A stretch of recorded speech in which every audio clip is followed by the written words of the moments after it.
ఒక 2 సంవత్సరాల పిల్లాడి వాళ్ళమ్మ సిగరెట్ తాగించడానికి ఫోర్స్ చేస్తుంది. కనీసం 2 years కూడా సరిగ్గా లేవు ఆ పిల్లవాడికి. ఈ విషయం నేను ఒక ర్యాండమ్ రీసెర్చ్ చేస్తున్నప్పుడు తెలిసింది.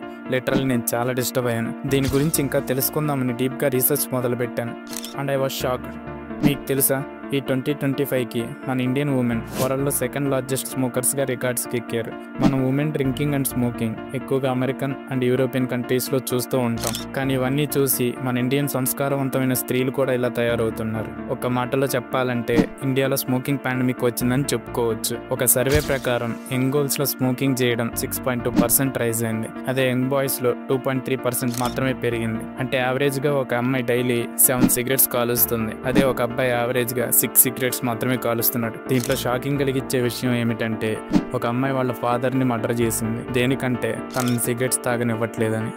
October 2022లో Andhra Pradesh child welfare committee ఒక ఎమర్జెన్సీ మీటింగ్ పెట్టింది. దేనికంటే విజయవాడ స్కూల్ అమ్మాయిలు క్రిమినల్ గ్యాంగ్స్తో కలిసి సిగరెట్స్ అండ్ డ్రగ్స్కి అలవాటై వాళ్ళందరికీ స్ప్రెడ్ చేస్తున్నారని. అని మీ అందరికీ తెలుసా, బాయ్స్ కన్నా గర్ల్స్ని తొందరగా చంపేస్తుంది ఈ సిగరెట్. జాన్స్ హాప్కిన్స్ అనే యూనివర్సిటీ ఒక రీసెర్చ్లో సిగరెట్స్ బాయ్స్ కన్నా గర్ల్స్కి 25% ఎక్కువగా డ్యామేజ్ కలిగిస్తాయని చెప్పింది. దీనివల్ల చాలా ఉమెన్ స్పెసిఫిక్ డిసీజ్ కూడా వస్తూ ఉంటాయి. డోంట్ వరీ, ఈ వీడియోలో మనం అంతా తెలుసుకుందాం ఎందుకు ఉమెన్కి ఎక్కువగా డ్యామేజ్ చేస్తుందని, అని ఎందుకు ఇండియన్ అమ్మాయిలు ఎక్కువగా స్మోక్ చేస్తున్నారని. అసలు స్టోరీ ఎక్కడ మొదలైందంటే 1800s ఇండస్ట్రియల్ రెవల్యూషన్ బాగా పెరిగి సిగరెట్స్ మ్యానుఫ్యాక్చరింగ్ బాగా ఇంక్రీజ్ అయింది. చాలా సిగరెట్ కంపెనీస్ అప్పటికే లాభాల్లో ఉన్నాయి. కానీ 1929లో బిగ్ సిగరెట్ మ్యానుఫ్యాక్చరర్ అయిన American tobacco company owner George హిల్కి ఒక ఐడియా వచ్చింది. ఆ ఐడియా తన PR మేనేజర్కి ఇలా చెప్పాడు.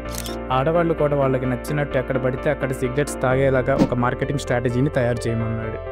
అప్పుడు ఆ PR మేనేజర్ ఒక సైకియాట్రిస్ట్ని కన్సల్ట్ అయ్యాడు. అప్పుడు ఆ సైకియాట్రిస్ట్ ఇచ్చిన ఐడియా ఏమిటంటే అప్పటికే వరల్డ్లో ఉమెన్స్కి కూడా ఈక్వల్ రైట్స్ కావాలనే రెవల్యూషన్ నడుస్తుంది. ఇది ఛాన్స్గా తీసుకొని మీరు ఈజీగా ఈ ఐడియాని ఇంప్లిమెంట్ చేయవచ్చని సజెస్ట్ చేశాడు. అప్పుడే ఫెమినిజం అనేది బాగా స్ప్రెడ్ అయ్యింది. ఇదే మంచి ఛాన్స్ అని ఆడవాళ్ళు కూడా మెన్తో పాటు ఈక్వల్గా సిగరెట్ స్మోక్ చేయవచ్చని స్ప్రెడ్ చేశారు.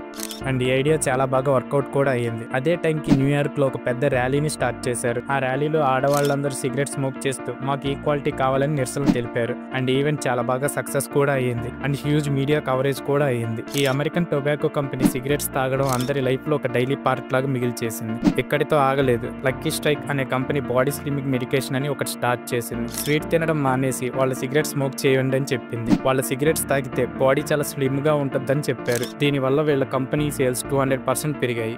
ఇలాగే ఇంకో కంపెనీ విన్స్టన్ సిగరెట్స్ ప్రెగ్నెన్సీ టైంలో స్మోక్ చేస్తే చైల్డ్ మంచి వెయిట్తో పుడతారని చెప్పింది. అందరూ దీన్ని గుడ్డిగా నమ్మేశారు. Camel cigarettes and Philip Morris అనే కంపెనీస్ అయితే ఏకంగా నకిలీ మెడికల్ రిపోర్ట్స్ క్రియేట్ చేసి వాటిని ప్రమోట్ చేశారు. వాళ్ళు డాక్టర్కి మనీ ఇచ్చి వాళ్ళ సిగరెట్స్ తాగితే ఇరిటేషన్, కోల్డ్, కఫ్ లాంటివి ఉండవు అన్నట్టుగా ఆ రిపోర్ట్స్ని క్రియేట్ చేశారు. ఒక మాటలో చెప్పాలంటే సిగరెట్స్ ఒక హెల్తీ మెడికేషన్ లాగా చేశారు. మన ఇండియన్ మ్యానుఫ్యాక్చర్స్ ఏం తక్కువ కాదు. మన ఇండియన్ సిగరెట్స్ తాగితేనే దేశభక్తి ఉన్నట్టు అనేట్టుగా ప్రమోట్ చేశారు. 1911లో గాంధీజీ మేక్ ఇన్ ఇండియా అనే ప్రొటెస్ట్ స్టార్ట్ చేసి మన ఇండియన్ సిగరెట్స్ తాగమని, అలా అయితేనే అందరికి దేశభక్తి ఉందని స్టార్ట్ చేశారు.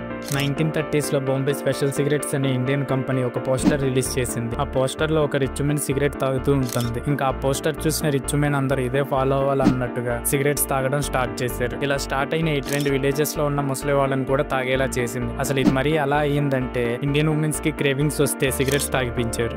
వరల్డ్ హెల్త్ ఆర్గనైజేషన్ అనగా WHO వాళ్ళు చేసిన ఒక రీసెర్చ్ లో తెలిసింది ఏంటంటే ఎవ్రీ 10 womenలో 1 woman సిగరెట్స్ తాగుతున్నారని. దీంట్లో మేజర్ గా college girls, call centre girls, IT industry girls, media fashion industry women's ఎక్కువగా ఉన్నారు. ఇంట్రెస్టింగ్ ఏంటంటే ఒక సర్వేలో వర్కింగ్ ఉమెన్ వెయిట్ లాస్ కోసం సిగరెట్స్ తాగుతున్నామని చీప్ రీజన్స్ చెప్పుకొచ్చారు. ఈ సిగరెట్స్ తాగడం వల్ల సిగరెట్స్ లో ఉన్న నికోటిన్ ఆకలిని చంపేస్తుంది. దీనివల్ల ఎక్కువగా తినలేరు. సైజ్ 0 అనే పేరుతో లైఫ్ 0 చేసుకుంటున్నారు. 30th December 2024లో యూనివర్సిటీ కాలేజ్ లండన్ రీసెర్చ్ లో తెలిసింది ఏంటంటే బాయ్స్ ఒక సిగరెట్ తాగితే 17 minutes లైఫ్ స్పాన్ తగ్గిపోతుంది. అదే ఉమెన్స్ కి ఒక సిగరెట్ తాగితే 22 minutes లైఫ్ స్పాన్ తగ్గిపోతుంది. ఈ సిగరెట్స్ లో ఉండే నికోటిన్ మెన్ బాడీ కన్నా ఉమెన్ బాడీకి తొందరగా అడాప్ట్ అవుతుంది. దీనివల్ల బ్రెస్ట్ క్యాన్సర్ కూడా వస్తుంది.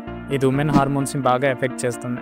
ఉమెన్ లో ఉండే యాంటీ ములేరియన్ హార్మోన్ ఉమెన్ లో ఎగ్ రిలీజ్ చేయడానికి ఉపయోగపడుతుంది. నికోటిన్ వల్ల ఇది చాలా డ్యామేజ్ అవుతుంది అండ్ ఫెర్టిలిటీ రేట్ కూడా తగ్గిపోతుంది. ఈ నికోటిన్ వల్ల ఉమెన్ ఓవేరియన్ రిజర్వ్ అనేది 20% తగ్గిపోతుంది. అండ్ ఉమెన్స్ లో మిస్క్యారేజెస్ కూడా 22 to 32% ఇంక్రీజ్ అవుతుంది. అండ్ ఈ స్మోకింగ్ వల్ల ఏజింగ్ కూడా చాలా ఫాస్ట్ గా ఇంక్రీజ్ ఇంక్రీజ్ అవుతుంది. అండ్ నెక్స్ట్ ఒక అన్నోన్ డిసీజ్ ఓస్టియోపోరోసిస్ అనేది వస్తుంది. దీనివల్ల బోన్స్ వీక్ అయ్యి ఫ్రాక్చర్స్ ఈజీగా అవుతున్నాయి. సో నేనేం చెప్పాలనుకుంటున్నానంటే స్టాప్ స్మోకింగ్ అండ్ అడిక్షన్ నుంచి బయటకు రండి. ఇన్ఫర్మేషన్ ఒకరినైనా మారుస్తుంది అనుకుంటున్నాను. అండ్ ఈ వీడియో మీ స్మోక్ చేసే ఫ్రెండ్స్ కి షేర్ చేయండి. అండ్ కంటెంట్ నచ్చితే ఒక లైక్ చేసి ఇలాంటి మరిన్ని ఇన్ఫర్మేషన్ వీడియోస్ కోసం మా ఛానల్ ని సపోర్ట్ చేసి సబ్స్క్రైబ్ చేసుకోండి.